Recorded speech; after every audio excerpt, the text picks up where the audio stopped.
your favorite teams play on yourprimetimesports.com.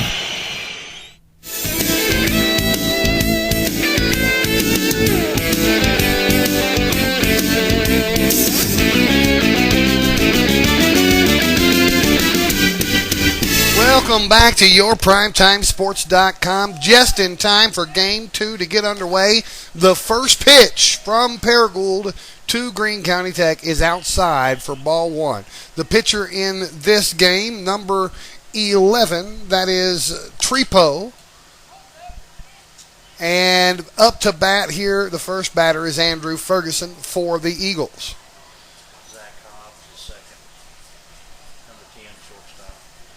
The count to him is 1-1 now. He fouled the second pitch back. The third one is inside for ball 2.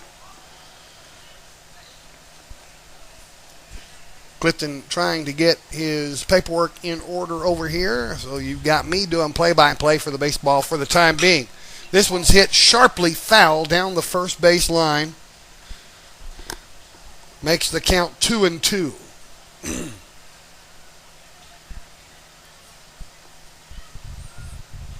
Trepo looking for a signal. He's found the one he likes. He throws the pitch. It's inside. Full count, 3-2.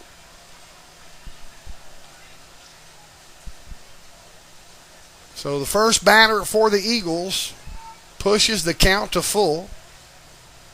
Here's the next one. It's going to be just high. Ball 4. First batter walks to first base.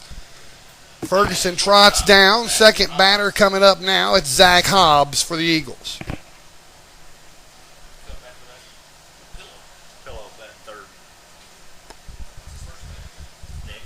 Hobbs looking for a signal from the third base coach. Looks like that's Coach Hunt out there at third base. The throw goes back to first, trying to catch Ferguson off guard. He makes it back.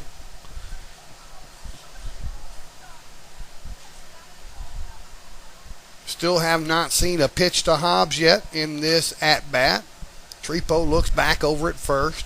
Big lead for Ferguson. Pitch is going to be a called strike for the first pitch to Hobbs.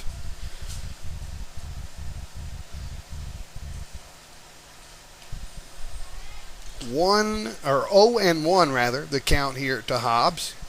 No outs, top of the first in the second game of our doubleheader today. There goes the runner. Ferguson's making his way to second base. He's going to be in there safely. The throw was not on target. The pitch was a strike, so now the count 0-2 to Hobbs.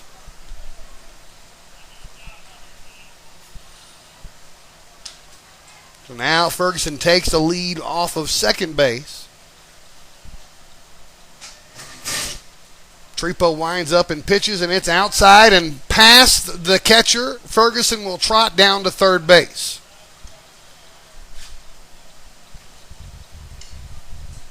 So the first ball to Hobbs was a costly one as it awards third base to Ferguson. That'll go down in the books as a wild pitch. Too far outside for the catcher to handle. Here's the next pitch. It's going to be high for ball 2. The count now 2-2. Ball gets past the catcher and the pitcher and the second baseman into center field, and Ferguson trots home. Wow, that's something you don't see every day. The catcher missed everybody throwing the ball back to the pitcher, and it went all the way out into center field, and Ferguson scores. 1-0, Greene County Tech. Ferguson scored, John, so it's 1-0. Oh, okay. Well, whoever's got it didn't see the run score. The count is full, by the way, now, 3-2. And that one's going to be a called strike. That one gets Hobbs looking. First out of the inning. And coming up to bat now for the Eagles is number 3, Nick Pillow. Nick moved from the 5th hole up to the 3rd hole because Coach Hunt didn't know if Ryan Cupp was going to be available. He told me in the dugout he had an injury, and then he came in the dugout and said, "Coach, I'm okay." So Ryan Cup went in the fifth spot because that's where Coach Hunt was at that moment. I see. Well, the first pitch to Pillow is a strike. 0-1 the count. And the next one is going to be swung on foul over the third base dugout, over the Paragould dugout, and out of play. 0-2 the count now to Pillow.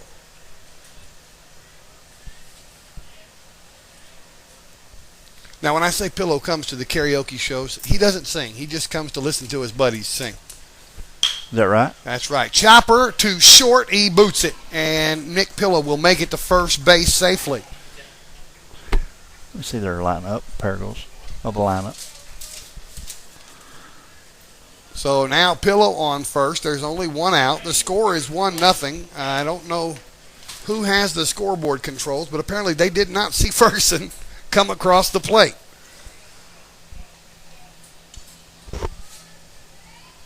Up to bat now is Adams. Ross Adams, rather. And the first pitch to him is a called strike, caught the outside corner of the plate.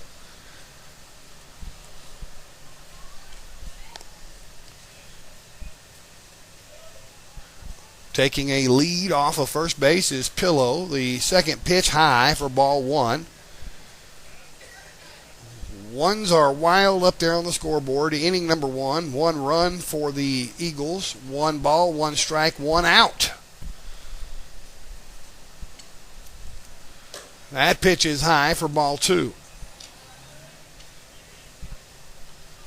2-1 the count on Adams right now. Pillow takes his lead off of first base. Trepo looks over there and now delivers. Swung on, popped up high. Will it be in play for the catcher to make the grab? It will hit the net, so they will not allow the catch. So that'll be strike number 2.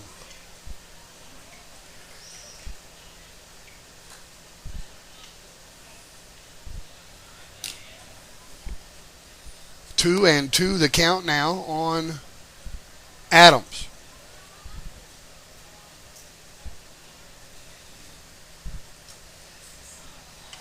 Now the count pushed to 3-2. That one was low for ball 3.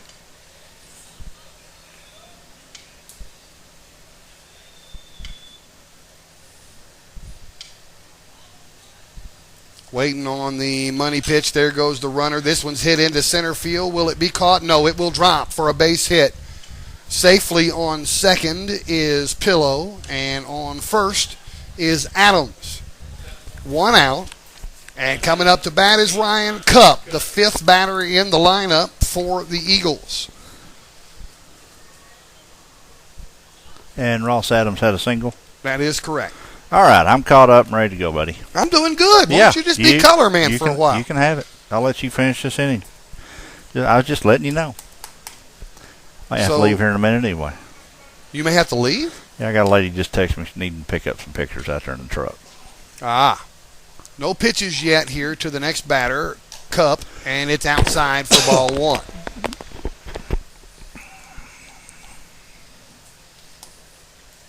Already a run has scored here in the top of the first on errors. Ferguson made it all the way around after stealing second base. He got to third on a pass ball, or rather on a wild pitch, and got home on a throwing error from the catcher back to the pitcher. Went into center field. I seen that, or I heard it. Anyway, I was writing down names. So that's where your run has come from for the Eagles. This pitch is going to be a half swing. They're going to go ahead and call it a strike. 1-1 the count. Ryan Cup was not sure if he was going to be in the lineup or not this game, and he came into the dugout while I was getting the lineup from Coach Hunt and told him, Coach, I'm good to go. So that's why the flip-flop of Nick Pillow and Ryan Cup in the batting order. And the pitch was inside for ball 2. So what was his issue that he thought he might not be able to play? I didn't ask. I don't know if it was a hamstring or a knee, or I don't know what it was. I didn't even ask. 2-1 the count on Cup. Now he looks for Pillow back to second base. Now Trepo will wind up and deliver, and it is going to be just outside for ball 3. 3-1 to count on Cup. In danger of loading the bases here in the top of the first with only one out. Here's the pitch. He swings on it. It's a high pop-up infield. It will be caught by the second baseman. Mason Coy. Coy makes the catch. No runners advance. 2 outs now in the top of the first. And coming up to bat for the Golden Eagles, Chandler Bishop. The left-hander steps into the box, takes the first pitch, swings on it, big cut, strike 1.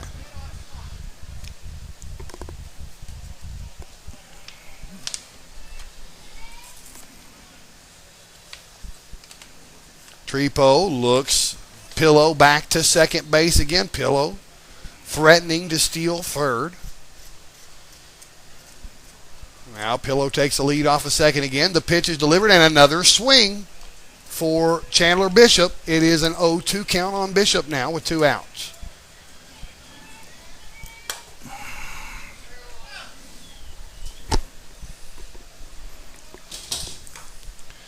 And that one is in the dirt and stopped from getting past the catcher. Ball 1. I do not know. I can't tell what the number of the catcher is. That's for DeVault Paragould. again. That's DeVault back in there at catcher. Okay.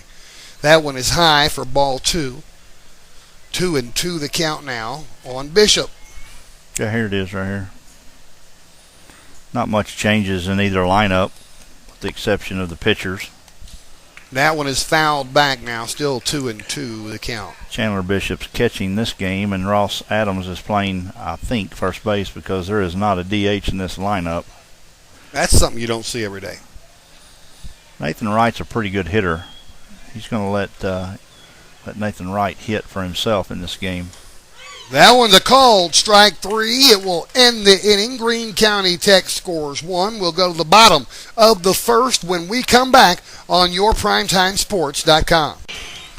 About ready to start the bottom of the first inning here at Paragould High School. The home team Rams coming up in the home half of the inning for their first appearance in this game 2 of the doubleheader. And the first batter of the day, or of the game rather, is going to be Chase Garner for the Rams.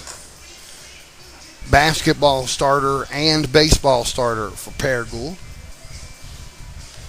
Warm-up pitches about complete for number 25, Nathan Wright of the Greene County Tech Golden Eagles.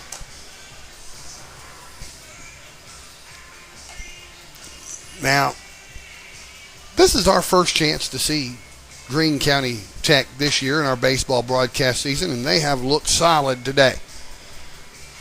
Few errors, if any. I don't even know if they had any errors in the first game. Just fundamental, solid baseball, station to station, base running and scoring. Won that first game 14-2 over the Rams. So now the Rams will bat in the home half of the first. And here's Garner in the batter's box, awaiting the first pitch from Wright. It is in there for a called strike. Yeah, and John, you're keeping a book over there, is that correct? Okay, because Clifton is gone. And if I need some information, I may rely on you. And that one's outside for ball 1.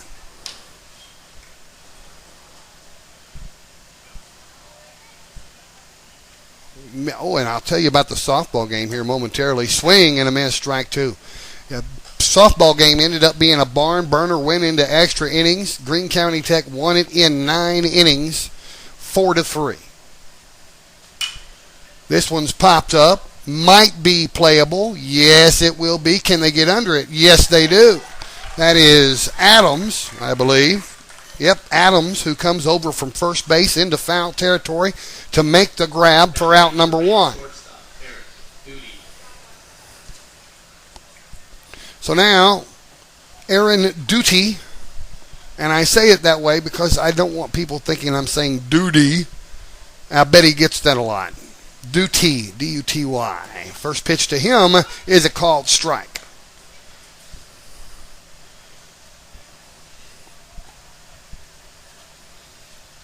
And the next pitch is a swing and a miss for strike 2.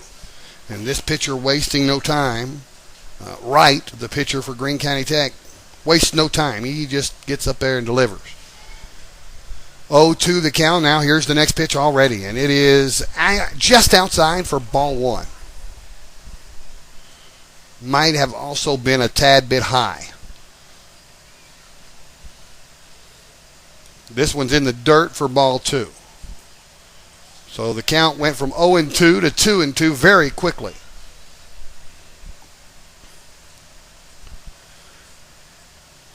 Already one out here in the bottom of the first. There are no base runners for the Rams. Duty, the second batter. And that one's outside. Fills the count. 3-2.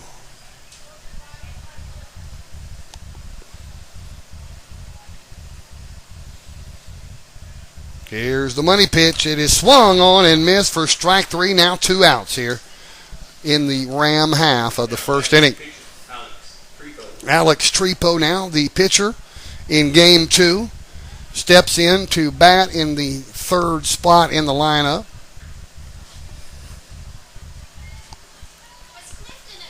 He just left. He's gone to deliver some photographs. Oh, well, he's getting them out of his car, I believe. I'm sorry about that, folks. The pitch was fouled back for a strike. 0-1 the count, am I correct? The second one is swung on, popped way, way up. Infield fly ball. It will be caught by the third baseman, out number 3. So 3 up, 3 down in the home half of the first. We'll take a break and be back on yourprimetimesports.com. Top of the second here, Paragould High School. This conference matchup between heated rivals Greene County Tech and Paragould. First game was more or less a blowout for the Eagles, 14-2. The second game, close so far. It's 1-0 Greene County Tech as we begin the top of the second inning, the visitors' side of the second inning. The first batter is going to be, hang on, he's got his lineups over here on 2 different pages. Yes, you're right. Tucker Harris, the left fielder. He's a lefty. Well, maybe not. He's a righty. He stepped into the left side of the batter's box, stayed there for a second, psyched me out, and then moved over to the right side. So he steps into the box and waits for the first pitch from Trepo. It's on the way, and it's in there for a called strike. 0-1 the count on Harris. Did you get done what you needed to accomplish? Yes, sir. Good.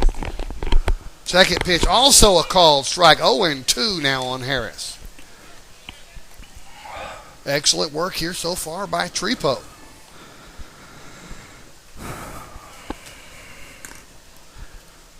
Now here's the next one, and it's going to be swung on and dribbled to the shortstop, thrown to first base, and he didn't get there in time.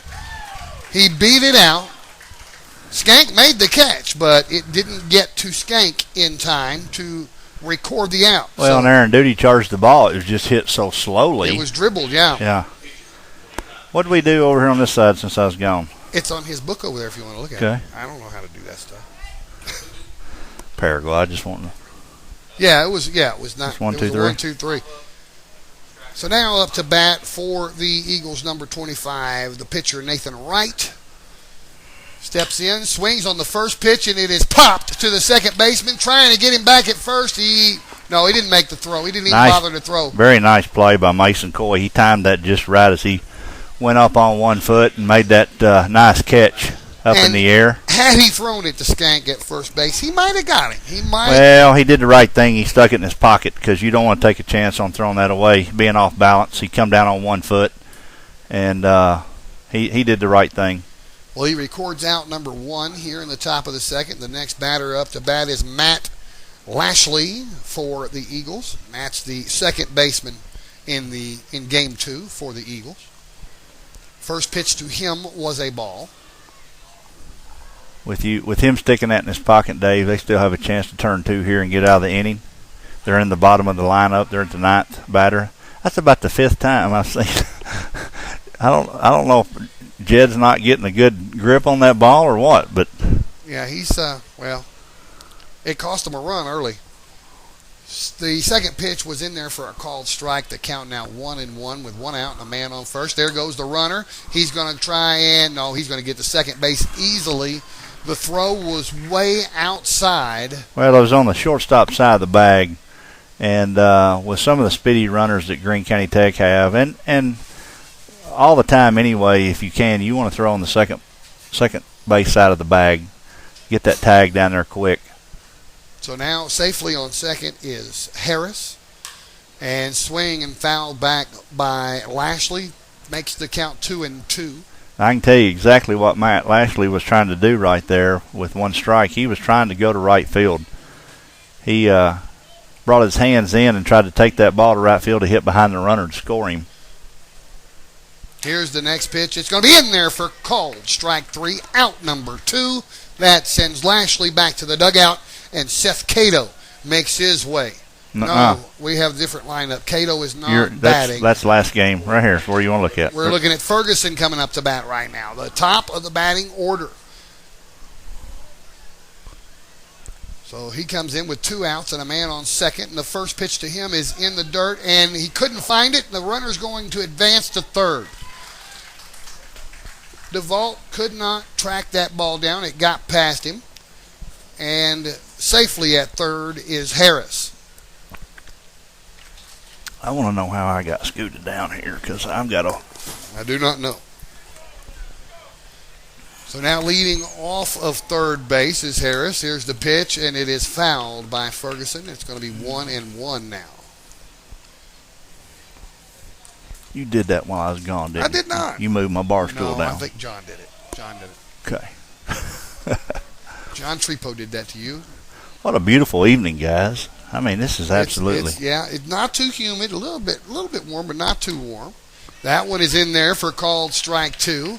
1-2 the count now on Andrew Ferguson. 2 outs here in the top of the second. This is the first play-by-play I have done since the Paragould Lady Rams state championship game.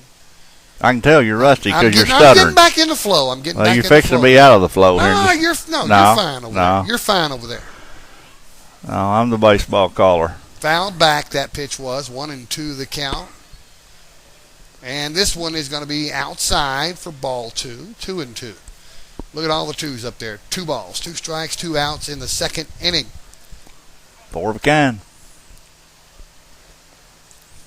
Here's the next one, and it is going to be swung on and fouled back. I could have caught that right here. Directly at Clifton's face. No, it's right here. Right there. Had there not been a net, of course you would have caught this glass too. Well, and this is my glove hand. Yeah, that's true. It would be mine too. 2-2 the count. Here's the next one, and it's going to be just outside. Not going to catch the outside of the plate. The Paragould.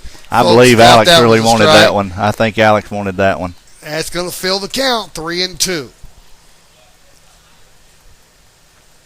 And this one is going to be, just high for ball 4.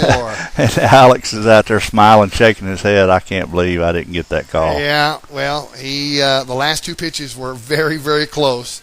But nonetheless, Ferguson now on first base. Runners at the corners for the Eagles with 2 outs. And Zach Hobbs back up to bat for the Golden Eagles.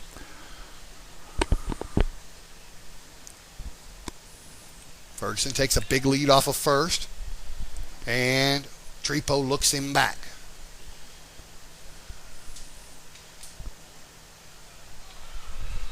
Hobbs steps back into the batter's box, awaiting the first pitch from Trepo. There it is. Gone. Ferguson goes. Here's the no, he doesn't even bother to throw it.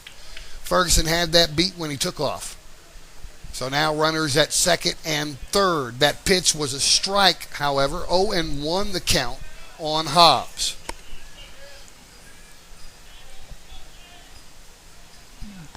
Now Ferguson, I don't know why he's taking a lead that big off of second. Third base is occupied. The pitch is a strike. It's now 0-2.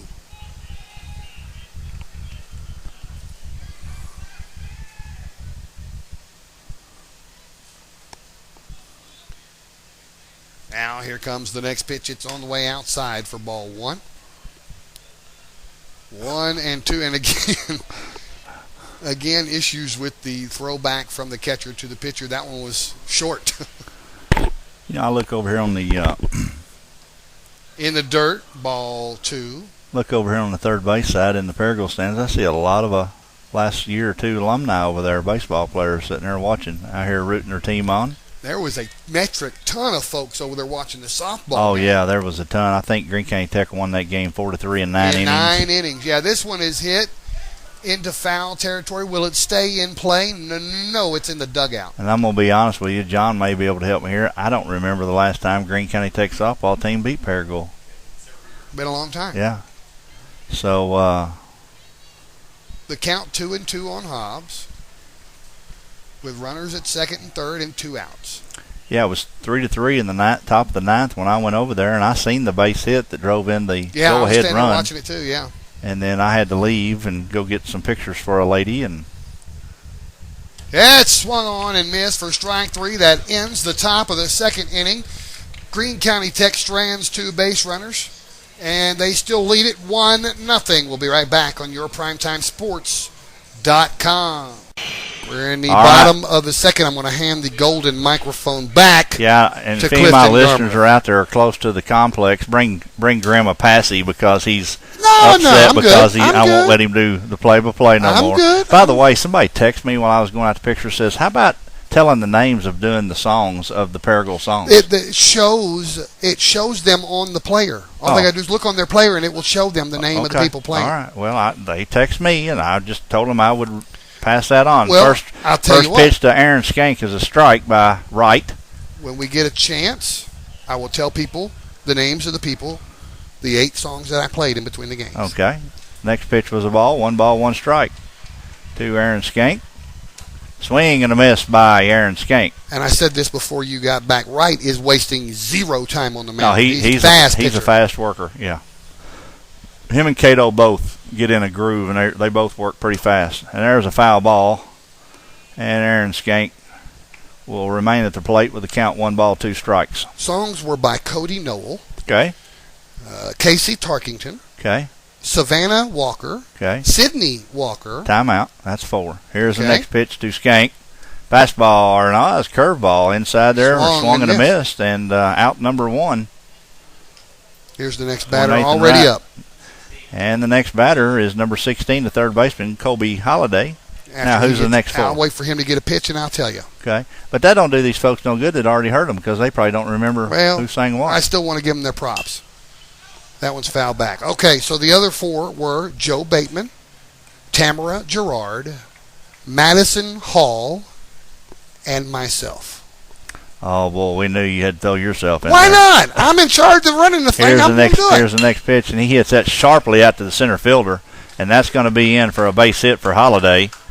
So he will have a single as the Rams have their first hit and their first base runner of game number 2.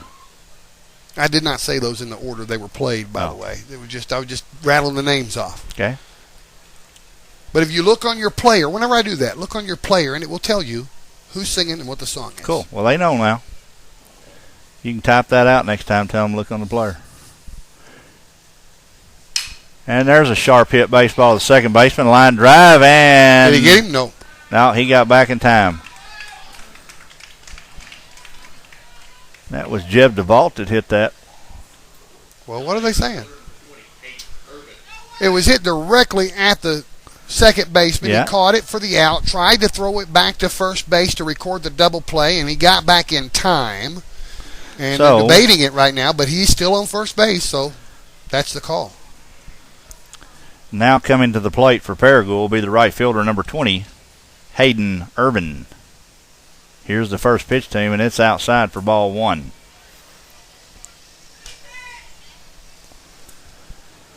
So Kobe Holliday at first base. Rams' first hit of the game, first base runner. See if Irvin can move him around the bases. Swing and a miss by Irvin. 1 strike. Hayden's a left-handed hitter. They have a lot of left-handed hitters in their lineup. Paragould does. Here comes the next pitch from right. Fastball on the outside, and Irvin takes a whiff at it. 1 ball, 2 strikes. We were talking about these local songs, these local singers. Yeah.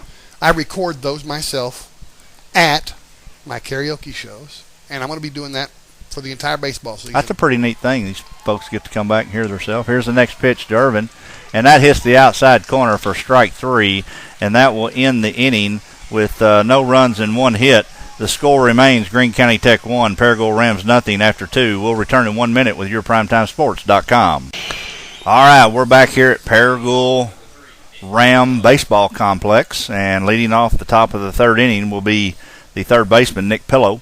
We're in the bottom of the 2nd. No, we're in the top of the 3rd. Oh, they haven't changed it on the scoreboard yet. Okay, gotcha. Swing and a miss by Nick Pillow. You do the color. I'm looking at the scoreboard. Well, it was right the entire game last game. But we don't have 3 people up here this time. That's true. Somebody's running from somewhere. I don't know where. John is. Oh, is it dugout? Really? Okay. I'll be doggone. All right, no balls, 1 strike to Nick Pillow. Here's the next pitch from Alex Trepo, and that hits the outside corner.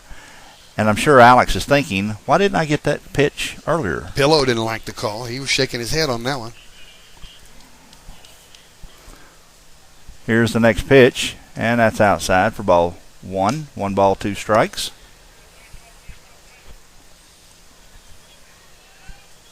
Nick covering up the crater that Ross Adams has made there today.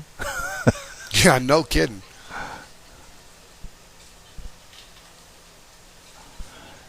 And Alex is getting the sign from DeVault. Here comes the pitch, and Whoa. It's outside for ball 2. 2 Bob. balls, 2 strikes. That kind of hung on his... Bob Euchre called just a a bit bit outside. Way outside. I tell you what, this is the first spring that I can remember we've had such pretty weather.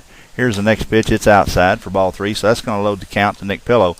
Usually in the months of February and March, it's really, really cold during baseball games. Torrential rains. I have taken pictures before when I've had a hood and a coat on before. Here's the next pitch to Nick Pillow, and he pops that straight up. Looks like Skank, the first baseman's calling for it, and he's under it for out number 1. And but I tell you what, we couldn't have been blessed with nicer weather than we've had the last few weeks. But at the same time, it's probably global warming, and we're all going to die. Oh, well, I know where I'm going when I die. How about you? Sure. Okay, and the next batter up is the first baseman, number 30, Ross Adams. And he takes that one in the dirt outside for ball 1. Ross works that batter's box over, doesn't he? Yeah, well, they all do. Here's the next pitch, and it's high for ball 2. But he's 2 the balls one and no strikes. He's the one that Yeah, I'm going to tell you something. digs the hole. If I had to bat behind him, boy, and had to stand in that thing, man. Look at his foot is all the way in the dirt again. I know. He's a dandy. Swing and a miss by Ross Adams. He's a good hitter. He's leading the team with a, let's see, what was that I seen earlier, with a 423 batting average. And that's not official after the first game tonight. They're going to have to haul in a truckload of dirt just to fix the divots he's making down there. Here comes the next pitch to Ross, and he fouls that off. And the count remains, no, it's 2 balls, 2 strikes to Ross Adams.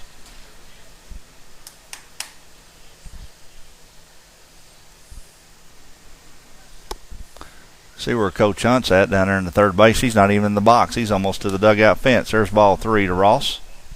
Maybe he knows something about Adams' hitting that we don't know. I guarantee you Ross has the bat speed. If he pulls it and yanks it hard enough, it'll be down there real quick on top of Coach Hunt. Yeah, that's what I'm thinking.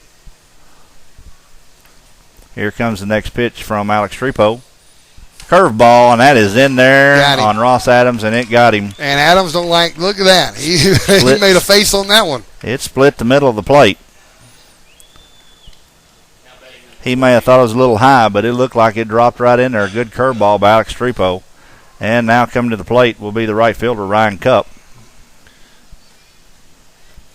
And he takes the first one inside for ball 1. Well, so far this game a lot closer than the first one was. Yeah, had an opportunity to talk with Coach Faulkner. And Ryan Cupp hits that one down the left field line, and that's going to make its way all the way to the fence. Wow. And that looks like it's going to be a stand-up double for Ryan Cupp. And if he was injured, he sure don't act like it. No, he doesn't. So you talked to Coach Faulkner. Yeah, I talked to Coach Faulkner during the game when he got his lineup. I could tell he was down a little bit. He knew that when it was 4-0, they had a chance. They loaded the bases, no outs, and they hit into that double play, and then they come back and give Andrew Ferguson that 3-run homer, and then they just fell apart after that. Inside, ball 1 to Chandler Bishop. Ryan Cupp at second base. That was scored to pass along. Okay. 5A East Conference Soccer. The Lady Rams defeat Nettleton Lady Raiders 4-1. 4-1. There's a swing and a foul ball by Chandler Bishop. So 1 ball, 1 strike to Chandler. And I do not know what the score is over there in Game 2 of the softball doubleheader. I'll try and find that out for you as well. And that soccer game had to have been played at Jonesboro because there's nobody over here on the soccer field. Well, and I just saw the soccer team pull Chandler in Bishop on the bus. Hits that one out into right field. Got it down on the handle a little bit. Right fielder makes the play for the third out. So after 2.5 innings, Greene County Tech still leads Paragould Rams 1-0. We'll return in 1 minute with YourPrimetimeSports.com. Welcome back to YourPrimetimeSports.com. We got a little bit of time here. Nathan Wright just now starting his warm-up pitches. Let's talk. We talked movies earlier. Let's talk books.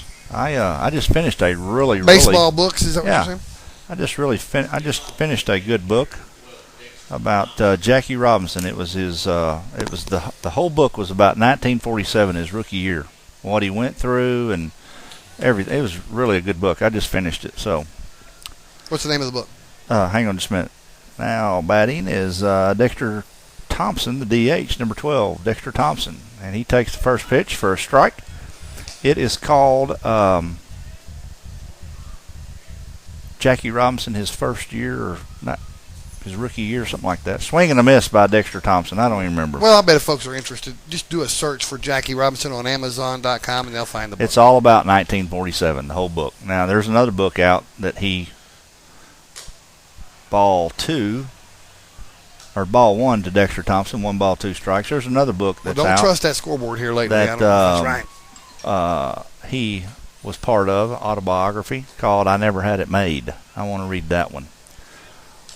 Ball 2, 2 balls, 2 strikes to Dexter Thompson.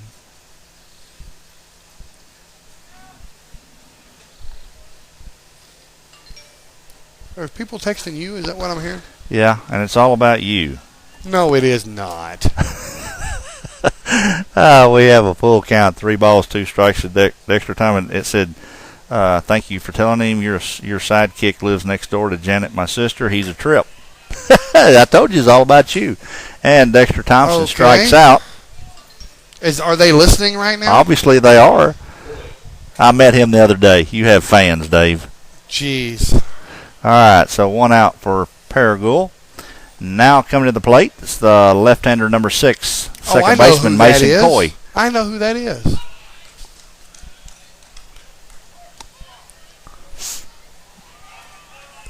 Mason takes the first pitch for a strike.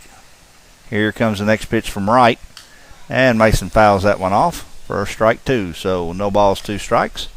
Seen Mason's mom in the concession stand in between games. I asked her where her husband was at, and he's in Ohio. Oh. He's on a business trip. Here's the next pitch, and that hits the outside corner. And Nathan Wright has himself another strikeout. So 2 outs. And now coming to the plate is the leadoff man, number 14, the center fielder, Chase Garner. And maybe Chase can get something going for the Rams. And Wright throws that one in the dirt for ball 1. Yeah, Mason's dad, Tim Coy's in sales for L.A. Darling, so he does a lot of traveling. A lot of traveling. I've called him before, and he'll say, well, I'm in Connecticut. Or I'm like, well, holy cow, there's a foul ball down the third base line. 1 ball, 1 strike to Chase Garner. Remind folks, next week, Tuesday, we will be at Nettleton. Here's the next pitch. That hits the outside corner for strike 2. Greene County Tech traveling to Nettleton for a conference doubleheader next Tuesday. That's where we will be live on yourprimetimesports.com. Here's the next pitch to Garner, and he fouls that off.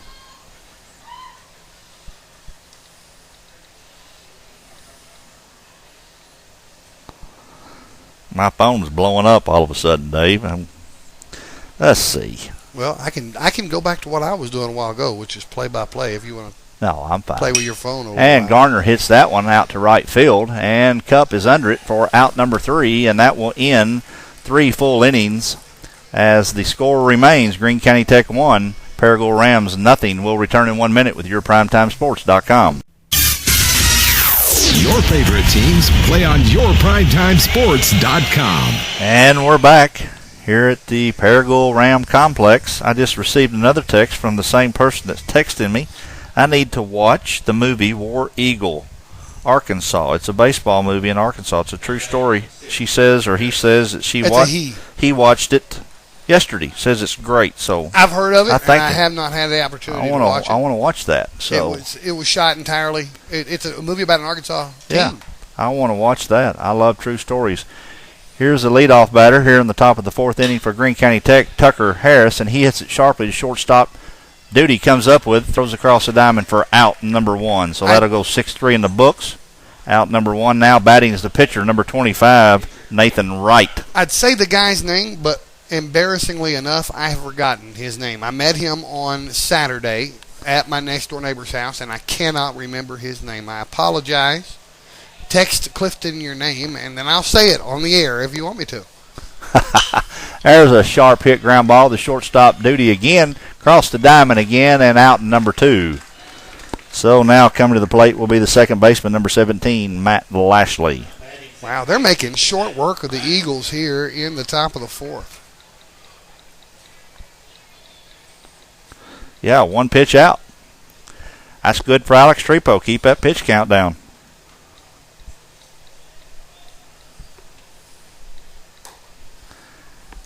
First pitch to Lashley's ball 1.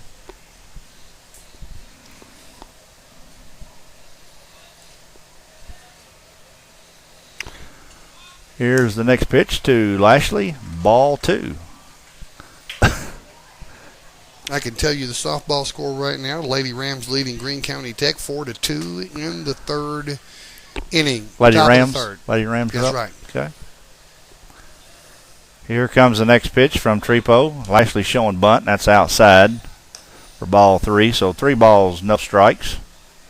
And this is not where you really want to walk a base runner, the 9th runner in the lineup. Here comes Alex's next pitch, and that's in there for a called strike.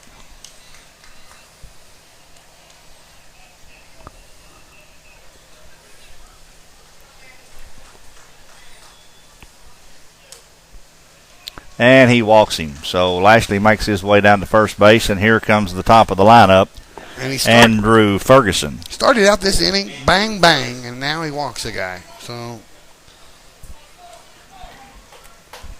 Ferguson, the top of the batting order, coming up now for the Eagles.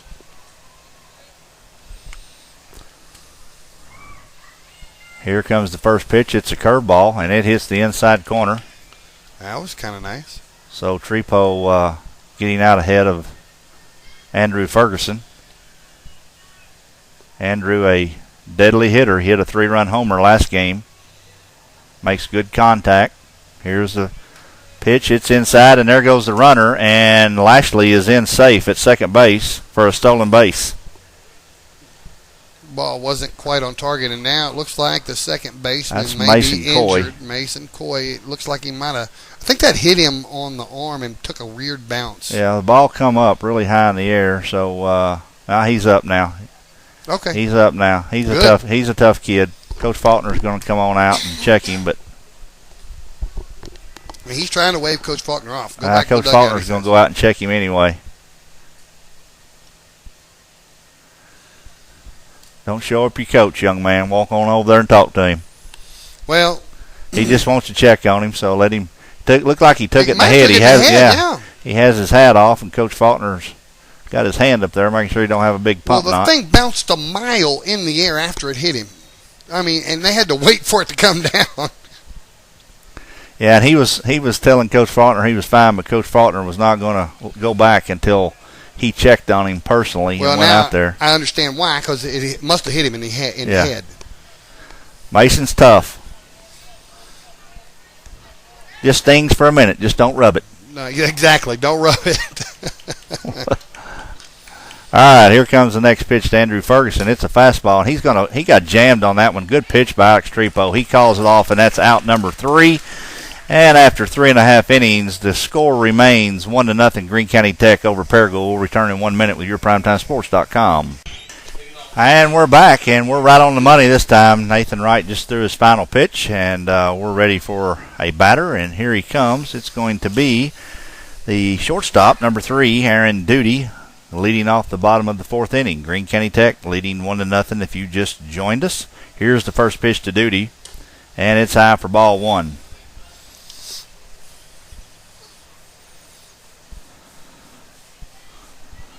Number 5 for Greene County Tech still wounded. That must be Hunter Blanton. Yes, he is. Well, he's not still wounded if that's who you're talking about. Here's a pop-up from Duty. And Nick Pillow makes the play at third base, right up on the grass. So out number 1. So now coming to the plate is the pitcher, number 11, Alex Trepo. Game is halfway over, Clifton, and it's already. It's only 1-0 is what I'm trying to say. This person texting me is talking about Hunter Blanton. There's strike 1 to Alex Trepo on the outside corner. Hunter Blanton, I was able to talk to him before the first game today, and he says he's ready to go, but he wasn't going to be in the lineup today. He had an injury that he took out in Myrtle Beach. Oh yeah. Oh, I heard about this. Yeah. Yes. So. One ball, one strike. Here's the next pitch, and he hits that, pops that up over to Nick Pillow out in the foul territory, and Nick makes that play, so that's out number 2. That guy that you're talking to, okay, I'm real sure, is Hunter's dad. Oh, okay. Yeah, Randy Blanton. That's the guy I met. That's Randy who I met. Blanton. That's who it is. Hello, Randy. And now the next batter is the first baseman, number 24, Aaron Skank. Here's the first pitch to Skank, and he takes that inside, almost took his kneecaps off. Aaron struck out his first time up tonight in this twilight game, doubleheader. Here's the next pitch to Skank. Swing and a miss. And he kind of slung the bat out there a little bit lazily on that swing and a miss. That didn't look like a great swing. So 1 ball, 1 strike to Aaron Skank. John, where'd all your help go? Swing and a miss by Aaron Skank. So 1 ball, 2 strikes to Skank. Yeah, this game's moving right along. We're already in the bottom of the 4th inning. Scores 1-0. Greene County Tech won the last contest 14-2. And it's running right the same pace with the second girls game over here as well. These are conference matchups. Greene County Tech now at 11-3 and 3-2 in the conference, and Greene County Tech now 6-7 and 2-3 in the conference. Swing and a miss by Aaron Skank, and that is out number 3. Wow! And so after 4 complete, 1-0, Greene County Tech will return in 1 minute, and we're back. No, it won't be. But anyway, Alex is still warming up out there. I tell you what, poor Jed has had a time getting that ball back to the pitcher. I don't know what it is today. I'd like to work with his release point. Wouldn't you, John? Yeah, I really would. I would really like to work with his release point. He's letting it go either too soon or too late. Well, we have to remember, he's just a 9th grader. That's He's right. just a freshman. He's got a lot to learn, and he does an excellent job behind the plate. For a freshman, you don't see many freshman catchers in high school, I can tell you that, especially in the 5A East. Leading off for Greene County Tech here in the top of the 5th inning is Zach Hobbs, the shortstop. Zach shows bunt, takes it for strike number 1. I'm getting tongue-tied there for a split second. You don't ask me. I'm not saying nothing, man. I'm not saying Here's nothing. the next pitch to Hobbs, and he takes that outside for ball 1. 1 ball, 1 strike. I seen a flash going off, so Must be a mama over here taking pictures. Or it might be off in the distance. Nah, it's no lightning, I can tell you that. Might be. Here's the next pitch to Hobbs. Swing and a miss.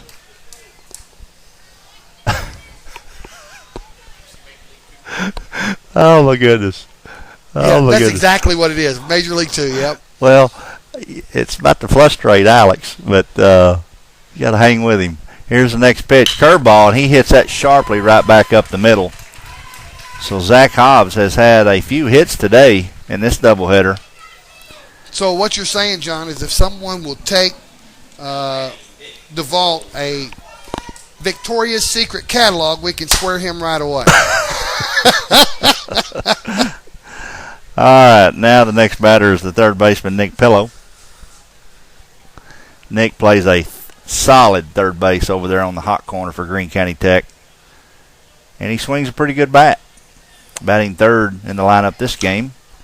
Oh, over the everything. It may go to the softball field. That may be over in the softball complex. He really got around on that one.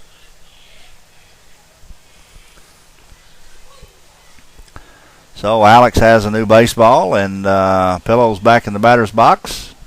And Hobbs has his lead at first. And here comes the next pitch. And it hits that outside corner for strike 2. You know what, John? That umpire's been pretty consistent on that corner, except them two that Alex wanted. That Alex wanted earlier, a couple of innings ago. Here's the next pitch to Pillow, and he fouls that off to the right-hand side. That one goes to Domino's Pizza. Boy, that sounds good right now, Dave. I wish you wouldn't have mentioned that. Go over and try and get them advertised with us. I may do that tomorrow. I'm booked tomorrow. I'm booked the rest of the week. I'm booked the rest of the week and all next week. You're solo next Tuesday, by the way. That's what I hear. Yeah, I will be in Northwest Arkansas.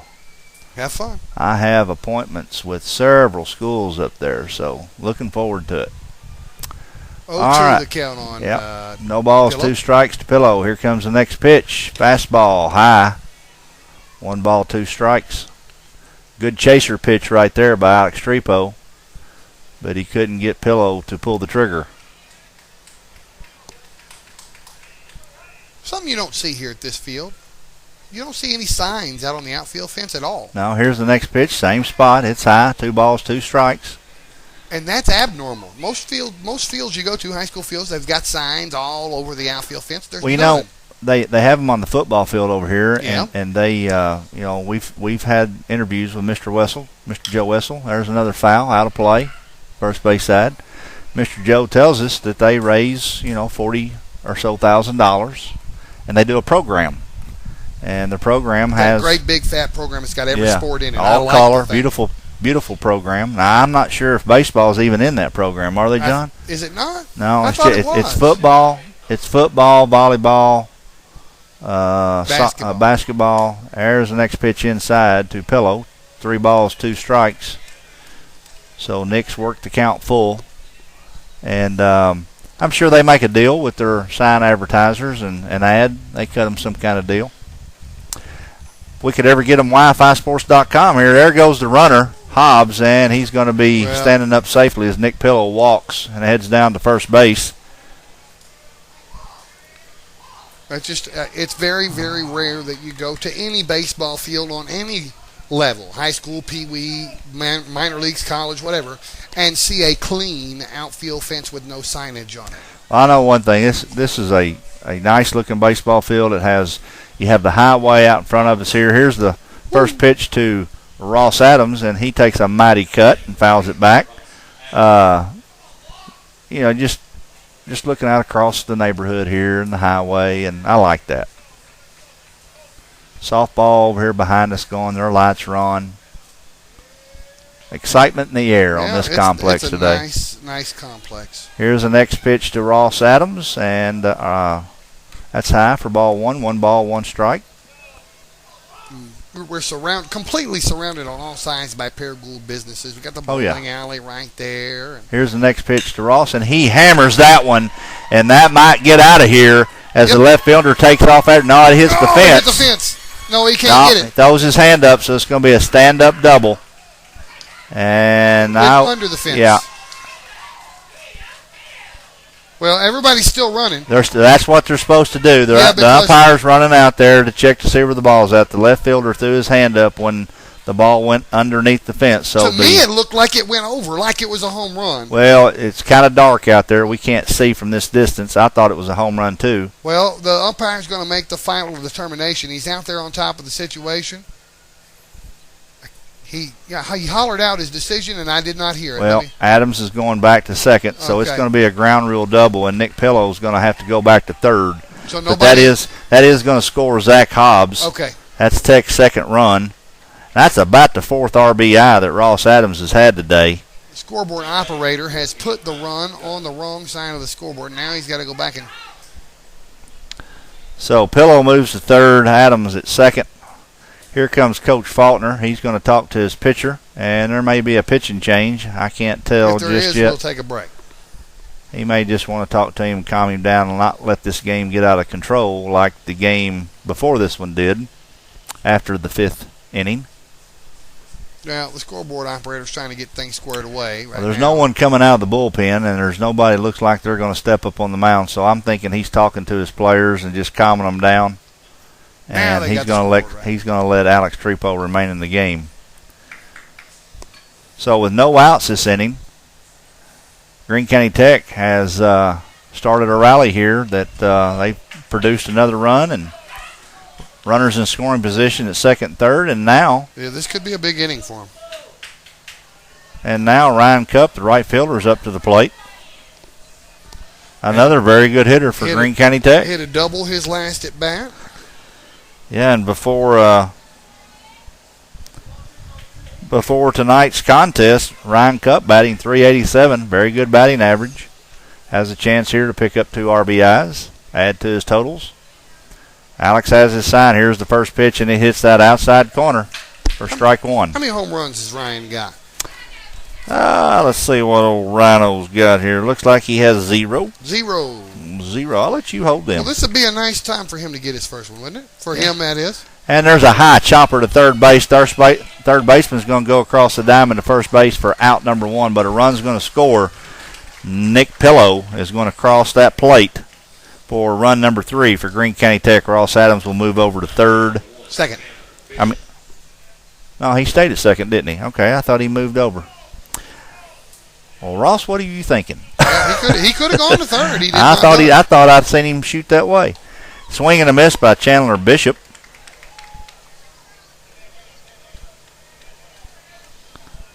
So 5-3, 1 out, and an RBI for Ryan Cupp. And ball 1 to Chandler Bishop. So 1 ball, 1 strike.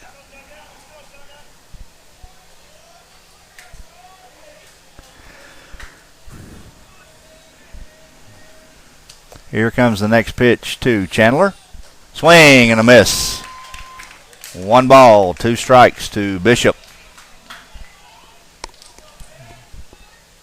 Alex Trepo trying to work himself out of this little problem. Here comes the next pitch, and it's high and outside for ball 2. 2 balls, 2 strikes to Chandler Bishop. Chandler Bishop, a left-handed hitter. Be very easy for him to pull one on the right-hand side and move Ross Adams. Here's the next pitch. Curveball hits that corner. Nice pitch by Alex Trepo. That sends Chandler Bishop back to the dugout, and that'll be out number 2. So now coming to the plate is number 6, the left fielder, Tucker Harris. Tucker's had a hit this game. He's 1 for 2. Had a stolen base. Here comes the first pitch to Harris, and it's outside for ball 1. Paragould Rams trying to stop the bleeding right here in the top of the 5th inning, as the Greene County Tech Eagles have taken a 3-0 lead. Here's the next pitch, and it's high for ball 2. Adams just hanging out there on second base, waiting, hoping somebody's going to bring him in. Well, he's not probably the fastest guy on the team, but I'll tell you one thing, I wouldn't want to be barreled over by him. Here's Tucker Harris showing bunt. He takes that for a strike.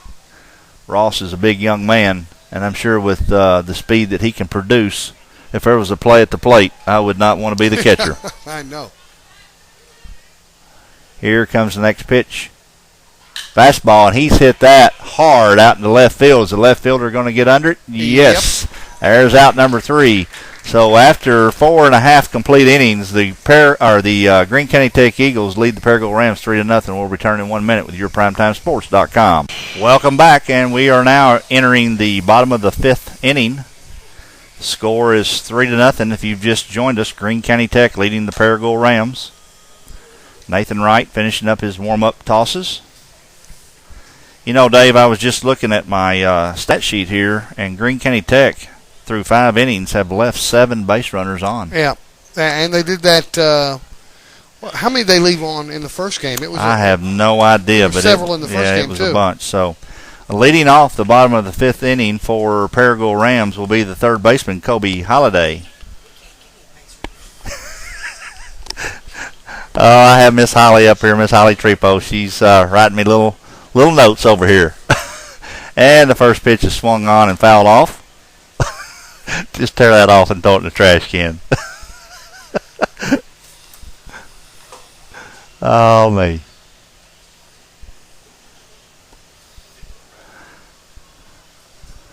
All right, we have a little conference meeting out there at the mound. Chandler Bishop talking to Nathan Wright, and Nathan wants a new baseball. And he's going to receive that from the umpire. You got any more karaoke songs you want to play tonight? Here comes the next pitch. We'll be done after this game. Holloway's hit that hard, but right at the left fielder for out number 1 for the Rams. I've got I've uploaded over 700 on the internet. I thought I read that on the Facebook one day that you had uploaded over 600 at the time. I pick out some really good Paragould. Hang on just a minute. Here's next batter is number 18, the catcher, Jed DeVault. I want you to, here's the first pitch to DeVault, low for ball 1. Where do people go to listen to those songs that these folks come to your karaoke shows and sing? I post the links to those on my fan page on Facebook. All right.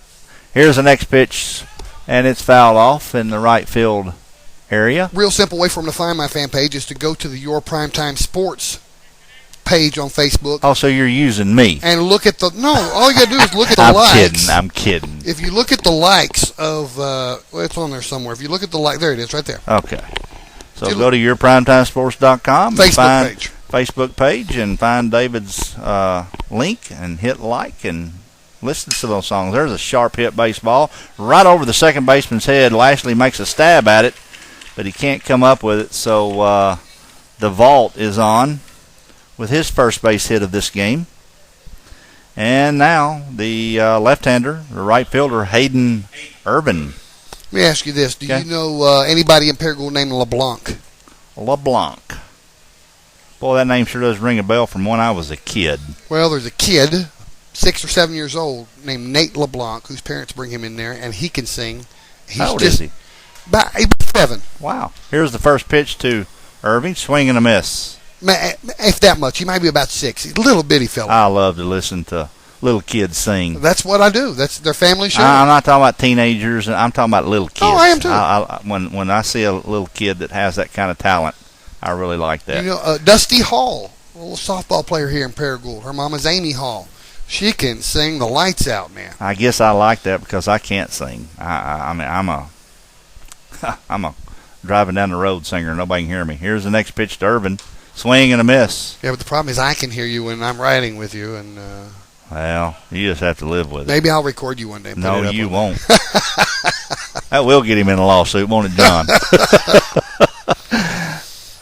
No balls, 2 strikes to Hayden Irvin. Nathan Wright has his next pitch from Chandler Bishop. Here's the pitch. Fastball swung on and missed by Irvin. Irvin's had a tough day today at the plate. That's 2 outs now for the Rams. And now up to the plate is the designated hitter, Dexter Thompson. Speedy Dexter Thompson. Love to watch Dexter play basketball. First pitch to Dexter's outside for ball 1 from right. The vault at first base. I'm sure we have a courtesy runner over there at first, don't we? Who? Jacob Tucker is the courtesy runner. This is fouled straight back over our heads. No balls and 2 strikes to Dexter Thompson.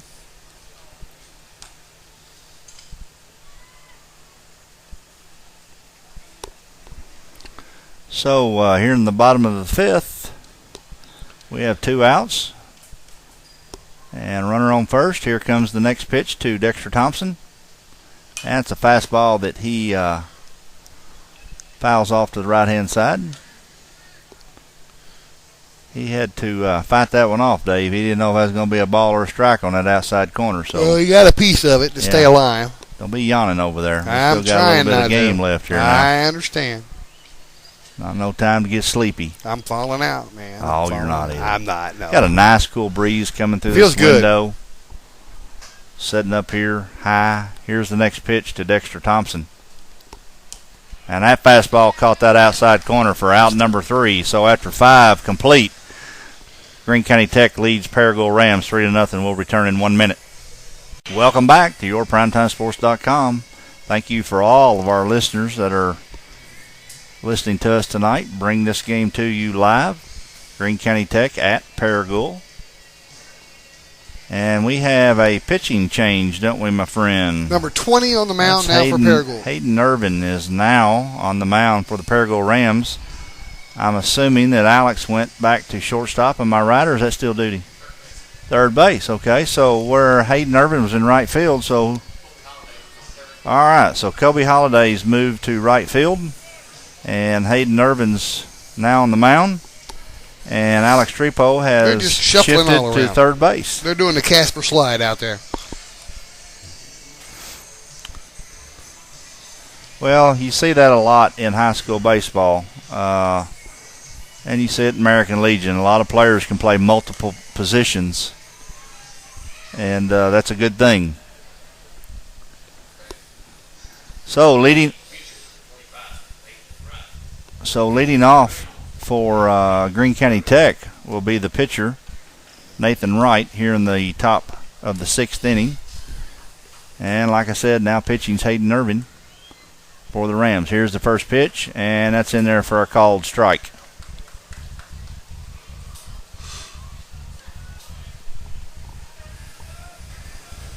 Irvin getting his sign from DeVault. Here comes the next pitch. And that swung on, hit slowly to the third baseman, Alex Trepo. He fields it. Nice throw over to first base to Skank, right on the money for out number 1.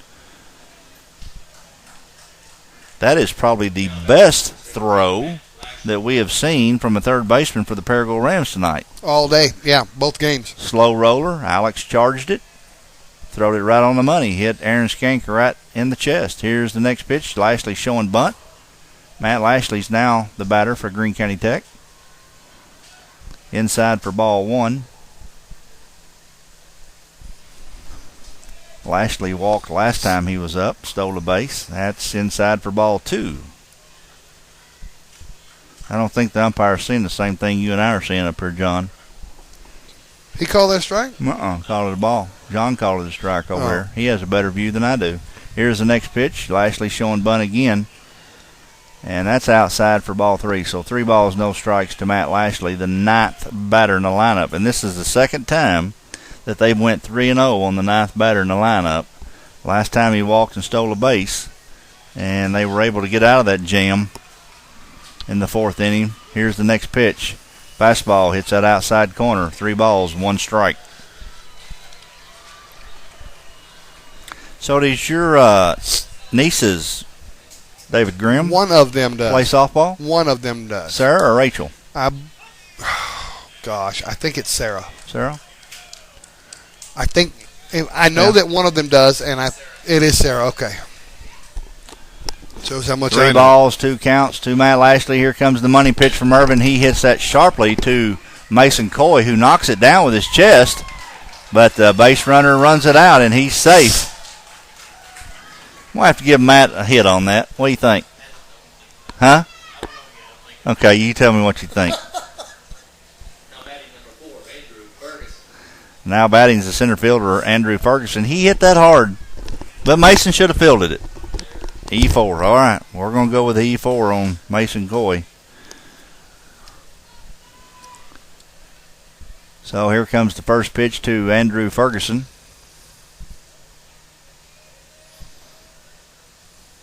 And it's inside for ball 1.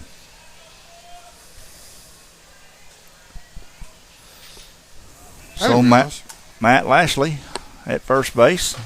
What will you tell me? I didn't realize it gotten so. It's after 8 o'clock. Really? 8:05. Yeah, 8:05. We're moving right along, though. Here comes the next pitch from Irvin to Ferguson. Ferguson shells bunt, pulls back, takes a strike. 1 ball, 1 strike to Andrew Ferguson.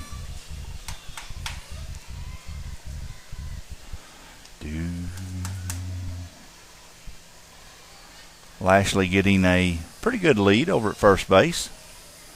Hayden Irvin's a left-handed pitcher. Here comes the pitch to Ferguson. Swung on and hit right behind the runner for another base hit for Andrew Ferguson. And the speedy Matt Lashley heading to third base. There will be a play, but he's going to be safe. Couldn't squeeze the throw. Couldn't haul that one in. So Andrew Ferguson has a single and moves down to second base on the throw to third. Matt Lashley now at third base. And now coming to the plate is Zach Hobbs. And going back to the last game, Zach Hobbs has had 3 hits out of the last 5 times at bat, Dave. Yeah, he's a threat to bring these guys in. Second and third base, the runners are. Well, he don't bat in that second hole for nothing. Here's the first pitch to Hobbs, and he hits that foul. By the way, reminder to folks that both of today's games will be available on our audio on-demand channel that they can find in our main menu on yourprimetimesports.com. You know, since you created that back in late December, early January, here's the next pitch to Hobbs, and that hits him on the shoulder, it looked like. But he's not going to act like it did, and Matt Lashley scores from third base on the pass ball. Didn't that look like that hit him on the jersey? Yeah. Well, had it hit him, then he wouldn't be able to take that. Well, yes, he would. He would? Okay. Yeah, he would have went to first base, but... No, I'm talking about the guy with the runner would have had gone back. That's right. Yeah. So that's why he's acting like it didn't hit him. But anyway, since you've created that audio on demand, I tell you what, I got on there one night. Here's the next pitch to Hobbs. It's low for ball 2. There is a lot of people that get on there and listen to those things. Well, not only that, there's a lot of games on there. Well, yeah, but I see some very high numbers. Yeah. And plus, I think we put that state championship game on there, too. Even though Paragould lost that game, it's still getting hit by a bunch of folks. And that pitch was called strike on the inside corner. That's that pitch you've been looking for, John, isn't it? He finally called it. 2 balls, 2 strikes to Zach Hobbs. Here comes the next pitch from Irvin. And swung on and missed, and the ball gets by the catcher. And Andrew Ferguson's going to score, and Zach Hobbs is going to make his way down to first base on a pass ball from the catcher. So Ferguson scores, and Matt Hobbs strikes out but gets on first with a pass ball. I have a question now. Yeah. I don't know the answer to it. That's why I'm asking the question. Okay. He struck out. Right. Yet he is on first. First base. I know how that works. Okay. Is there an out recorded? The out is not recorded. No. Okay, thank you. But it is a strikeout. Gotcha. There is a strikeout recorded, but no out. Gotcha. So Irvin throws over to first base. Holds Hobbs a little closer to the bag. And now coming to the plate is the third baseman, Nick Pillow. Nick Pillow, his first time up, was on base with a error at shortstop, and then popped out to the first baseman and then walked last time up, but he also scored the last time he got on base. Walks will kill you, man. Won't they, John? Walks will kill you. Walks and errors will kill you. You can almost count every time somebody walks or gets on an error, they're going to score. Here comes the next pitch to Nick Pillow. And timeout's called. Irvin takes a long time out there on that mound looking back and forth from home over to first, checking that runner. He has a sign. Here comes the pitch to Pillow, and it's high and outside for ball 1. 1 ball, no strikes. Greene County Tech trying to make a whole lot of noise this inning. 1 out. They had a big 7-run inning in the 7th last game. Here comes the next pitch to Pillow. Fastball hits that outside corner for strike one. 1 ball, 1 strike. Nick Pillow obviously setting on his pitch. He's not going to be swinging at anything. 5-0, Greene County Tech leads. And Pillow calling timeout. The umpire gives it to him. Rattling the pitchers, what they call that. Rattling the pitcher. Is that what that is? Okay. Yeah.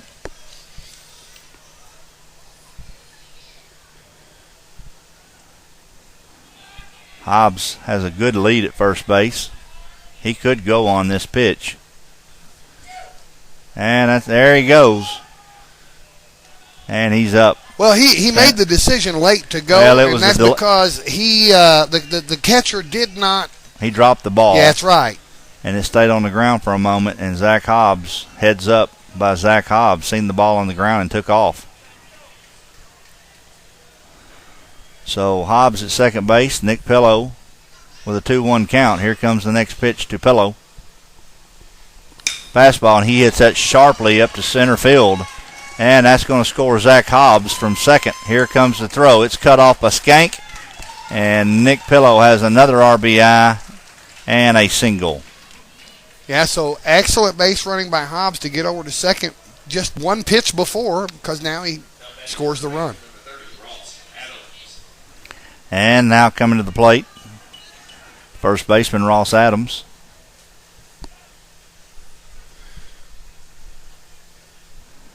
Ross hit one off the fence last time for a stand-up double. Courtesy runner coming in for Pillow. Well, that wouldn't be a courtesy runner. That's a pinch runner. Okay. That's going to be Logan Reddick. So Pillow's done then, huh? Pillow's done. So, he can re-enter, yeah. Here's the first pitch to Adams. And it's ball 1. But now, if it was college or something like that, he couldn't re-enter. Is that correct? Yeah, college you can. Okay. Pros you can't. Reddick has his lead at first. Here comes the next pitch to Adams. He hits a chopper, foul down the third base line, so he's going to get to come back and try it again, and I'm sure he's happy about that.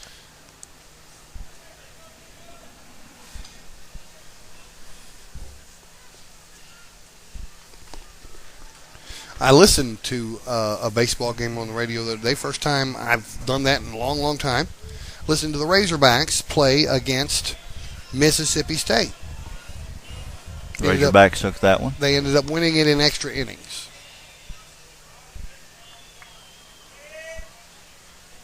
Good year for the Razorbacks. They're number 3 in the country. Here comes the next pitch to Adams. Fastball. Hits that inside corner. For strike 2. So 1 ball, 2 strikes to Ross Adams. Yeah, I seen on TV the other night where Arkansas Razorbacks are like in the top 10 on the total point system for all sports. Wow. Here's the next pitch. And that hits DeVault's mitt and gets away from him. So that's going to send Logan Reddick down to second base. Well, and that's football, and baseball is a big part of that, plus track, indoor and outdoor. If their basketball team would have had any kind of good year whatsoever, that would have made them go even higher. It's based on all of them: tennis, right, golf, swim team. It's all the sports. Women's basketball, which they did have a good year. Yes, they did. They went to the NCAA Here's the next tournament. pitch, and that's high for ball 2, or is that 3? That's ball 3. 3 balls, 2 strikes. I thought it was 1 and 2 a minute ago. I don't know. I don't know how the Razorbacks softball team is doing. I haven't followed I don't that. either. Here's the next pitch to Adams. And that was ball 3 because he's trotting down to first base. So runners on first and second now. Still 1 out. And now Mr. Ryan Cupp, the right fielder, has come to the plate. Well, to be in the top 10 on your total points for all of the colleges in North America, Division I colleges, is a big deal because when you're going to recruit or you're talking to students to come into your school, and there's a throw out to second base, and Logan Reddick makes it back. Well, it just raises the prestige of your athletic program. And, of course, Arkansas has always had prestigious athletic program. But when you see it on paper and see the hard numbers of it, you can take that and show it to a kid you're trying to recruit. Here comes the first pitch to Ryan Cup. And that's a fastball high for ball one. So Hayden Irvin digging himself a hole here.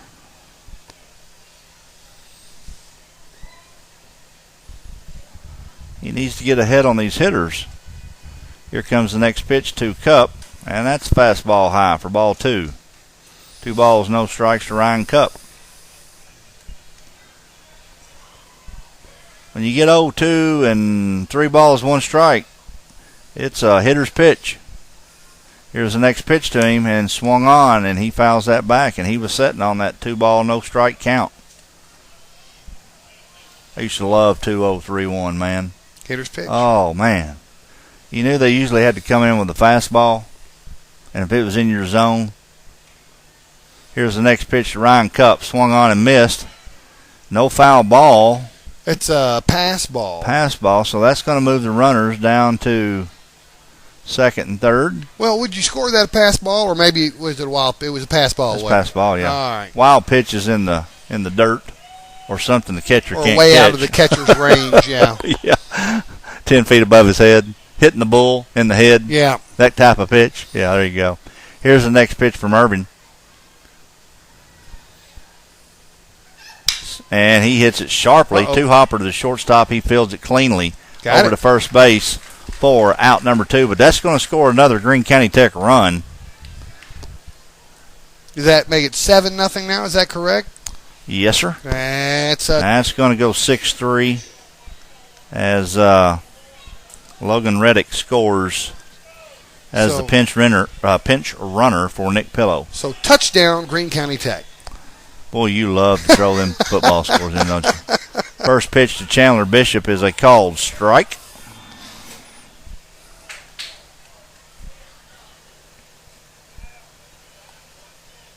Chandler's been caught looking twice in this second game, and that's unusual for him. Here's the next pitch to him, and he hits a little blooper right over the pitcher's head. Third baseman Alex Trepo cannot come up with it. And that's going to be that's not even a Texas leaguer, is it? That's just a blue pit.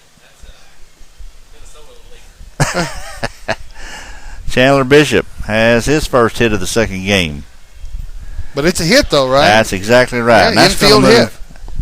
That's going to move Ross Adams over to third base. Yeah, in the box scores tomorrow, it won't show where he hit it or how he hit it. Doesn't matter. It's just going to show that he has a hit. That's right. Now coming to the plate will be the left fielder, Tucker Harris. First pitch to Harris. Fastball inside for ball one. Well, I'm going to miss you at Nettleton next week. You know, we spent a lot of time there last summer for the American 15 games Legion. Worth. Yeah, American Legion State Tournament. You and me and everybody else we could get our hands on to come help us out. Yeah. Here's the next pitch to Tucker Harris, and it's outside. No, umpire's going to call that a strike. Wow. So really? Yeah. So 1 ball, 1 strike to Tucker Harris. There's you a freebie, John.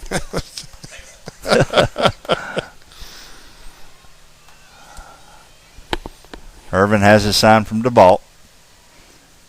Looking his runners at both corners. Here's the next pitch. Uh-oh. And Tucker Harris has just hit that one hard right out to the left fielder, but he tracks it down for out number 3. So at the end of 5.5 innings, Greene County Tech scores 4 more runs and now leads Paragould 7-0. We'll return in 1 minute. Welcome back. I tell you what, Dave, I'd love to have some Mr. T's Cafe barbecue right now. Well, we got an inning and a half left to go. Yeah, but I'm not going to drive all the way over there this late at night. But, boy, that sure does sound good off that commercial. It's worth it. All right, here's the first batter for Paragould here in the bottom of the 6th inning, Mason Coy. Second baseman took a shot in the head earlier. Mason swings at that one for strike 1. Here's the next pitch from right. And strike 2, swing and a miss by Coy. Yeah, he's the one that was trying to field the throw from the catcher on the stolen base and caught it in the head. Yep. Yeah. Here's the next pitch, and that's inside for ball one. 1 ball, 2 strikes. He's asking the umpire, didn't that hit my jersey? Now, Mason's one of them players, he'll do whatever it takes to get on base, won't he, John? It don't matter to him. Here's the next pitch, and he hits that down there. That's a fair ball down the left field line, and Mason has his first hit of the night. So a good piece of batting right there by Mason Coy, taking the ball to the opposite side of the field. And it just landed fair by about 6 or 8 inches. Yeah. Right down That's what there. those white lines are for, inside those white lines. Here's the next batter, Chase Garner, center fielder. Fastball for a strike from Nathan Wright.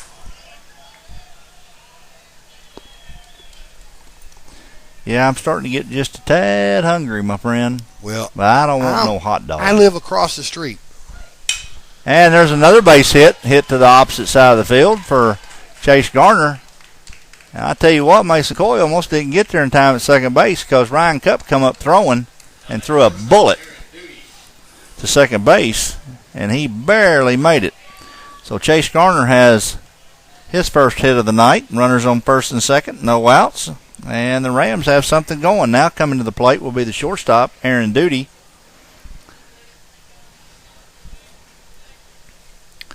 So let's see what Paragould Rams can put together here with no outs. Curveball outside from Wright.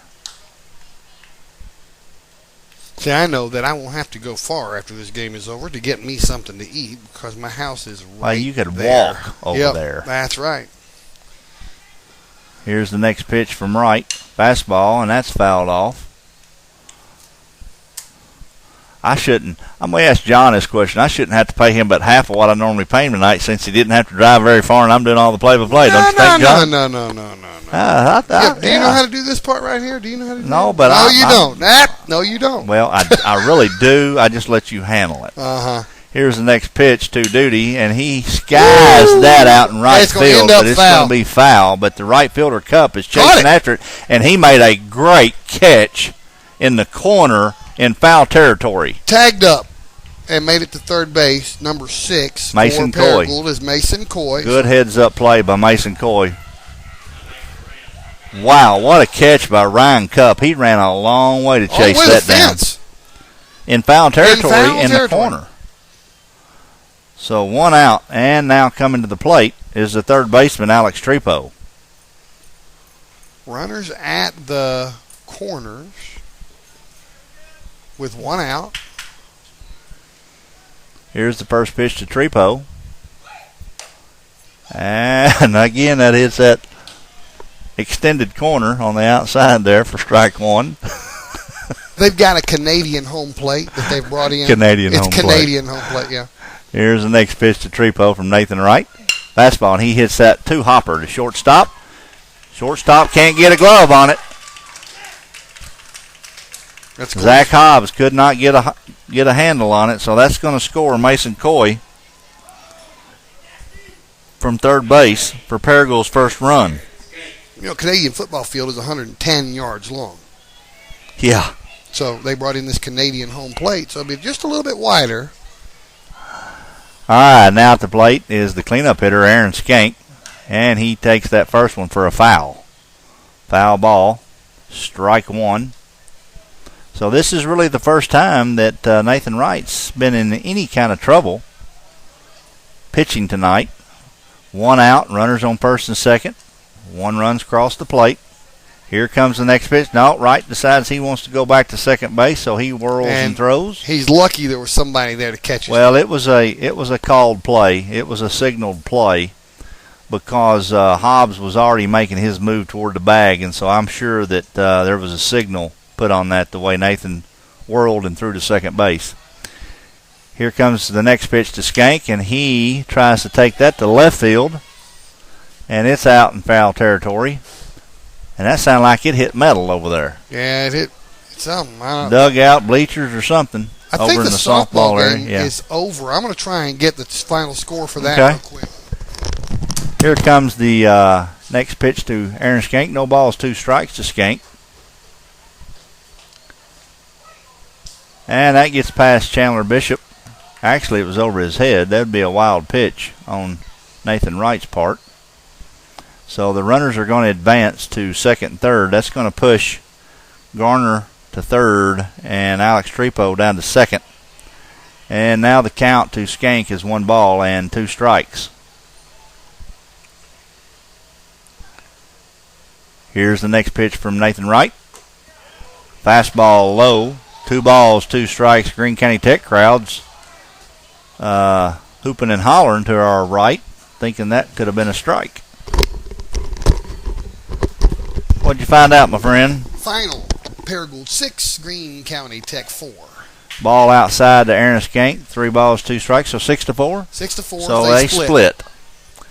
Greene County Tech girls softball wins the first game 4-3, and Paragould Lady Rams come back and win the second one 6-3. 6-4. I'm sorry. Here comes the money pitch. Aaron Skank swung on and missed for out number 2.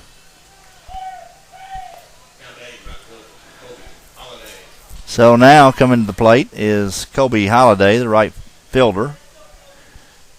Kobe was the first Ram in this second game to have a base hit. He had his only hit in the second inning. First pitch is outside. First strike. Hits that corner. I'm not seeing that corner, but anyway. Here's the next pitch from Nathan Wright. Swung on and missed, so no balls and 2 strikes. You know, that umpire's been pretty consistent. He's called that strike on both on both teams. I'm just not seeing that pitch, but so be it. Here comes the next pitch from Wright. Fastball swung on and missed, and that will end the inning, and Nathan Wright gets out of a jam with runners on second and third. So after 5.5 innings, Paragould finally gets on the board. The score now is 7-1. Greene County Tech will return in 1 minute.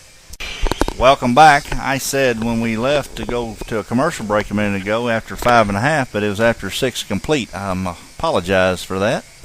Oh, so it don't make that much difference. We got 1 inning left to go. I know, but I like to let our listeners know exactly where we're at. And so after 6 complete innings, Greene County Tech leads Paragould 7-1. So here in the top of the 7th inning, I believe, Nathan Wright will be leading off, and he led off the last inning. They batted completely around in the 6th, scoring 4 runs and leaving 1 base runner. 2 base runners on base. They've left a ton of base runners tonight on the base. So Nathan Wright is now stepping into the box, the pitcher for Greene County Tech. We have a new pitcher for the Paragould Rams, Chase Garner. Chase has played a solid center field both games today, don't you think? First pitch by Garner is high for ball 1. There was one play that he made in the first game. He slid for it, backhanded it to his right, cut it off. Here's the next pitch from Garner, low for ball 2. Came up throwing to second base and held that runner to a single. You remember that one? Yes, I do. Yeah. Great hustle play by Garner. Here's the next pitch to Nathan Wright. And that's a ball 3. So 3 balls, no strikes to Nathan Wright, as Garner has just entered the game for the Paragould Rams.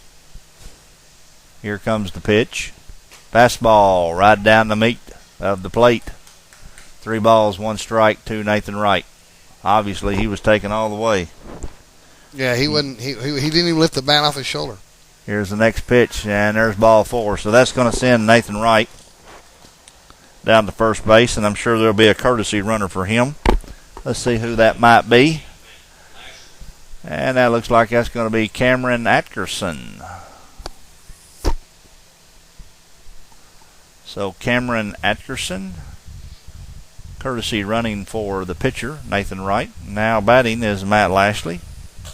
Shows bunt, takes strike 1. Matt has been on base twice tonight. He walked the first time, stole a base. Second time he batted, he was able to get on from an error at second base. Here's the next pitch. And strike two. But on that error, he was able to score a run. One of 7 Greene County Tech's runs. No balls, 2 strikes to Matt Lashley. Here comes the next pitch to him.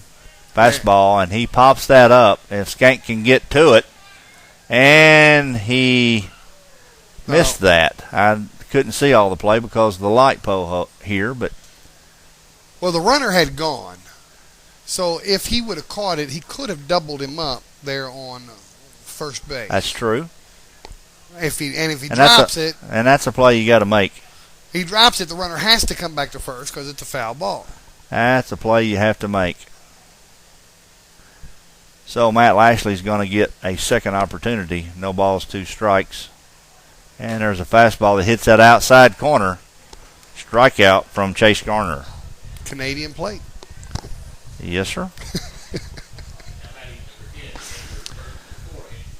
So now coming to the plate for the Greene County Tech Eagles is the center fielder, Andrew Ferguson. You ever seen him run? Run like a deer. Oh, yeah. He shows bunt. There goes the runner. There's the runner going, and that gets by the second baseman, and that gets out in the center field. And Cameron Ackerson is going to make his way over to third base. And this is the first time we have seen Ackerson in either game. First time we've seen him tonight. No. In the first game, he was a courtesy runner. Did he get in once in the first game? Mm-hmm. He was a courtesy runner. Well, I must not be paying attention. Let me tell you how they do that. But he's running fast. Did you see how fast he was moving around? Yeah. He's a fast runner. Yeah, he can run. Here's the next pitch to Ferguson. Ball outside. Let me tell you how they do that. The coaches designate a player to run for the catcher and a player to run for the pitcher. Right. So they know before the game ever starts. When they get on base, that's who they're running for. Right. But they've changed because they were using... No. He has been the courtesy runner for the pitcher. Logan Reddick has been the courtesy runner for the catcher. Anderson was in there courtesy running at some point. In the first. Yeah, but he came in the game. Okay. Here's the next pitch, and it's hit sharply over the second baseman's head. And that will score Cameron Ackerson from third base. And that'll be an RBI for Ferguson.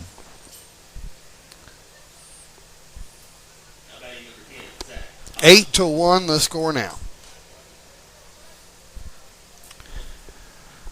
So now coming to the plate will be the shortstop, Zach Hobbs. Am I right in saying all that a minute ago, John? Yeah, I thought it was. So just wanted to double check. Yeah, Graham gets me messed up sometimes. He gets to asking me so many questions. I think he's just trying to throw me off. That's somewhere. it. How'd you figure that out? I just know you.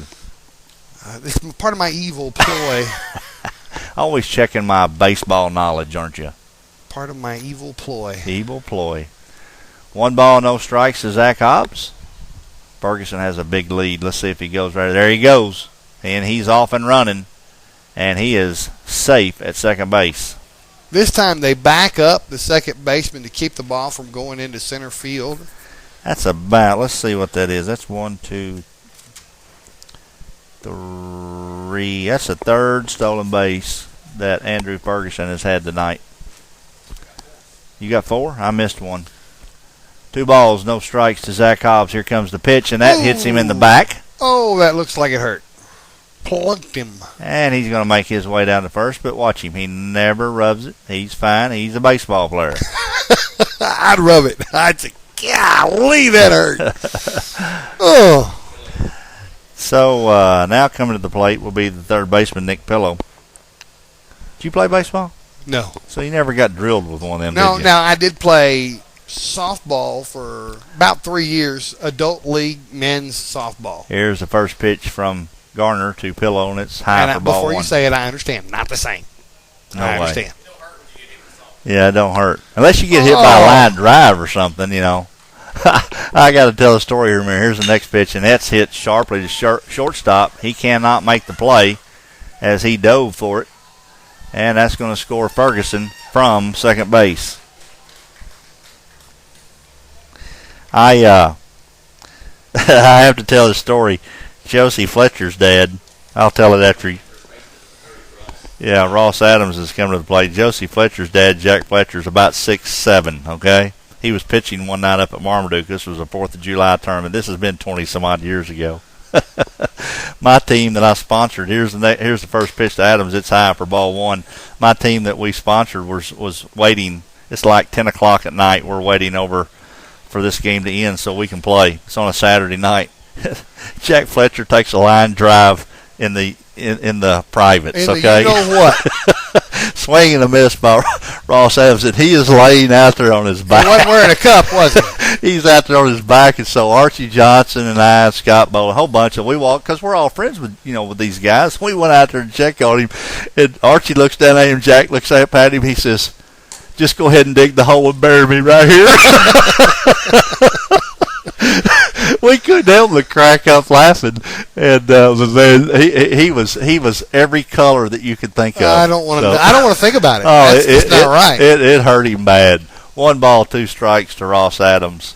Line drive. Oh to it drove that 6'7" man to the ground. Here's the next pitch to Adams, and it's outside for ball 2. 2 balls, 2 strikes to Ross Adams. Ross has a runner in scoring position here with Zach Hobbs out at second base, Nick Pillow at first.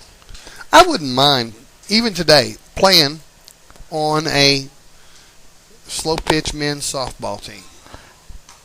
And there's another fastball outside for ball 3. Well, I tell you what, maybe we should put one together. It'd have to be a slow pitch old timers game for me. I'm not sure I could run anymore. Well, no, I'd be the designated hitter for sure. You still have to run, dude. Well, yeah, but I wouldn't. I got no ankles. That hits Ross on the left shoulder, and let me tell you something. He just acts like that didn't even hit him. He just takes off down to first. So he's hit the last 2 guys. Is that right? No. Yes. Ferguson didn't get hit. The last 2 out of 3. Yeah. He hit Zach Hobbs, and then he hit Ross. So who is what now? Number 2, that is Nathan. Paragould. That is Nathan Ferguson. Yeah. That's the brother of Andrew. So Nathan Ferguson's going to come in and pinch hit for Ryan Cupp. What is all that ruckus down there? I hear something going on. 9-1 is what the scoreboard says right now. Greene County Tech with the big lead. Here's the first pitch to Nathan Ferguson. Ball 1, and Garner showed some striking out Matt Lashley for the first out of the game, showed some poise out there. Now he's kind of lost control. Here's the next pitch from Garner, and that hits that outside corner for strike 1. So 1 ball, 1 strike. Wasn't very much velocity on that one either. If Ferguson had decided to hit that one, that would he may have been throwing a changeup there. Here's the next pitch, and that's high for ball 2. So 2 balls, 1 strike to Nathan Ferguson. Don't know if Todd, his dad, is listening or not, but if Todd's listening, hello, Todd. Todd Ferguson. Yeah. Here's the next pitch to Nathan. Swung on and fouled back. He's probably here.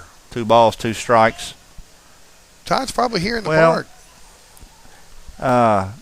Todd's in a wheelchair, and sometimes you see him, sometimes you don't. Yeah. Depending on how he is feeling that day. So 2 balls, 2 strikes to Nathan Ferguson. Fastball, and it hits that outside corner. Wow. Out umpire pulled the trigger on it, so that's out number 2.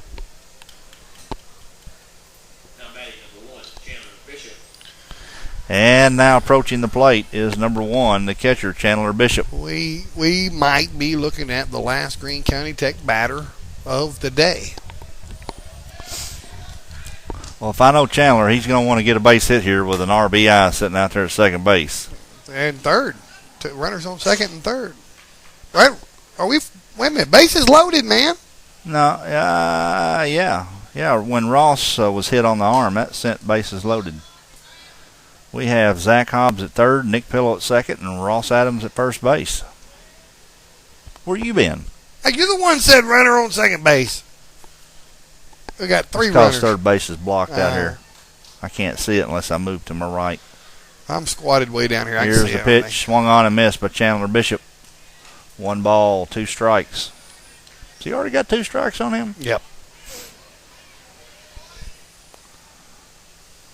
He's Here swinging comes for the the blue pitch monster right here. from Garner. Wow. Swung on and missed.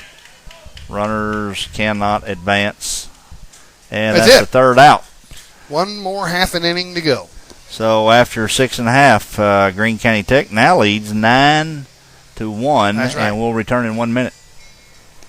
Welcome back, and we are now entering the bottom of the seventh inning. Paragould down 9-1, and the leadoff batter for Paragould this inning will be the catcher, Jed DeVault.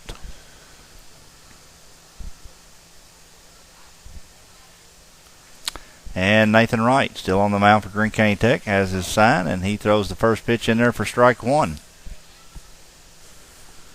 So, what's your personality? We just heard that commercial. I have no idea. You don't know what your personality is? Strike two. No. I don't want to put my picture of anything on my debit card. Just give me the standard debit card. My personality is give me what you got. Your personality is when you're karaokeing. Yeah.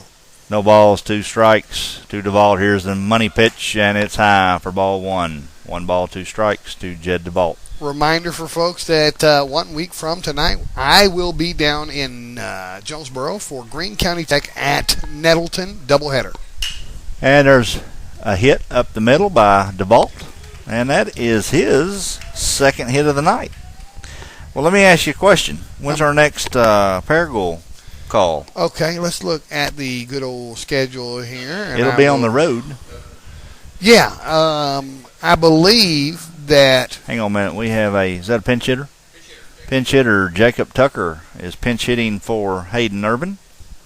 So Jacob Tucker, and who is that running? Okay. Hang on a second. Oh, you're still going with that? Grant Eaton is courtesy running for the catcher. All right, now go ahead and tell me. We have 4 games left after today. Greene County Tech at Nettleton next Tuesday. Right. First pitch was a strike to number 2. What's his name again? Tucker. Next game after that, 1 week after that, Paragould Rams at Wynn. So we'll go to Wynn. I'll be back that week. Tell you what I may do that day. I may go to Wynn that day and sell advertising all day and just meet you there. So 2 strikes on Tucker, swing and a miss. Then the following Tuesday, Paragould at Forest City. At the Mustangs. And there's a strike, and Chandler Bishop throws down to first base and almost had the base runner. So Tucker strikes out. And then our final game broadcast of the season will be 2 weeks after that on a Monday at Greene County Tech, Searcy at Greene County Tech, and we will do our first ever video broadcast. Right. Dexter Thompson's up, and he is set out in the right field to Ryan Cupp. Ryan Cupp under it for out number 2. So the Rams 1 out away from losing 2 to the Greene County Tech Eagles on this beautiful Tuesday afternoon, now in the evening. And then, after that, you and I will be done until American Legion baseball. Unless we do some Legion games. Mason Coy sends that one foul down the left field line. Yeah, unless we do some Legion games or we do the state tournament or anything like that. So, but they can always log on to yourprimetimesports.com and listen to Sports Byline USA Radio Network. Here's the next pitch to Coy, and it's outside for ball 1. 1 ball, 1 strikes to Mason Coy. Well, during football and basketball, we are hopping. Yep. We go from week to week doing, especially basketball, doing 2 and 3 broadcasts a week. And here's the next pitch to Coy, swing and a miss. 1 ball, 2 strikes to Mason Coy. So it's good to take some time off after all of that. Yes. Nathan Wright 1 strike away from a complete game and a 9-1 victory for the Greene County Tech Golden Eagles. How many hits has he allowed? Here's the next pitch.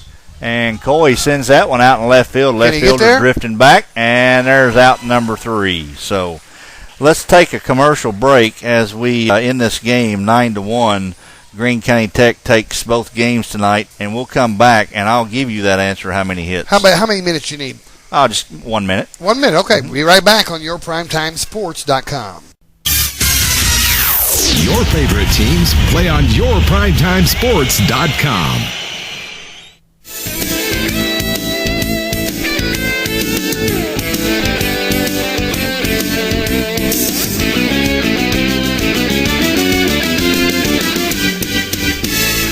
All right, welcome back to yourprimetimesports.com. The Golden Eagles have taken 2 from the Paragould Rams. They won the first match 14-2, and then they come back in the nightcap and win 9-1. Nathan Wright pitched a splendid baseball game for Greene County Tech, threw a 5-hitter, allowed 1 run, and just can't say enough about Nathan Wright. He pitched a complete game, and I know a coach always loves to see that, when he can have a pitcher go out on the mound and complete a game.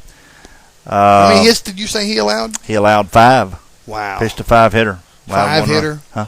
And no walks. Didn't walk anybody. Wow, that's a great job. I didn't count this up. Let's see how many strikeouts he had. He won 12. John says he had 12. I'm going to go with that because I see a lot of Ks on my book. So you can't ask a kid to do any better than that. You know, he actually, and he's always the second pitcher of a doubleheader conference game on Tuesday, from what I've seen in the past, because I was at the Paragould Win game, and Seth Cato started the first game, and Nathan Wright pitched the second game.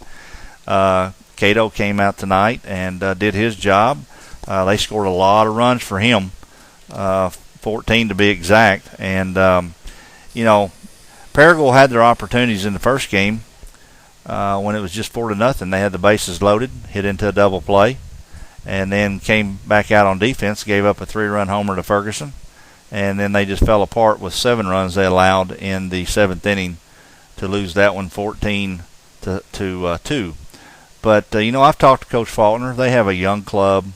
They're fighting out there with what they have, and you have to tip their caps to them. They don't quit. They just keep battling. That makes them 2-4 in conference. They're still very much in the hunt for a playoff spot.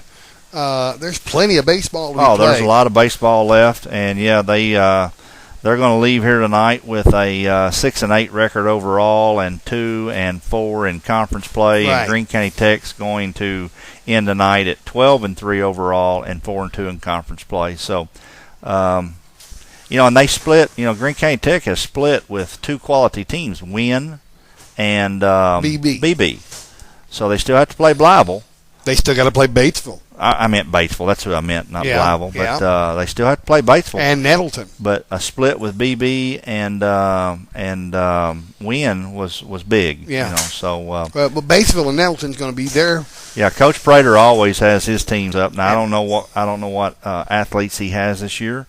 I don't know where they're at in the standings. Well, we're going to find out 1 week from tonight. We're going to have that game. That's right. And if you can find out between now and then, if you can find out the standings with all 8 schools, it'd be neat if you could post that for us. I'll check into that. I will look into that. But that's our next broadcast. And tonight's broadcast, both games, sometime tomorrow, I hope, will be available on our audio on demand channel. Okay. If you go to yourprimetimesports.com, look at the main menu up at the top, click on Audio on Demand. It'll take you to every game that we have uploaded to that channel. One of our texters just texted and said, "Good job." So I just texted him back and said, "Thanks, man." Thank you. I appreciate you guys. We like doing, he likes doing baseball. I'm okay with it. I can live with it. We compliment one another, my friend. Basketball's my thing. Everybody, you know it. Everybody else knows it. And football, too. If I had to do basketball, and I know you try to get me to do it sometimes, I would trip over myself. I'm counting the days, man. I'm already ready for all the last week of August, so we can get football and then get basketball. I'm waiting. I'm ready. Lady Rams are waiting, too. That's right. Oh, my gosh, they're going to be so good. Okay, we're getting way off the subject. That's it. That's Clifton Garmrath. I'm Dave Grimm. I will see you back here 1 week from tonight for another baseball game on yourprimetimesports.com.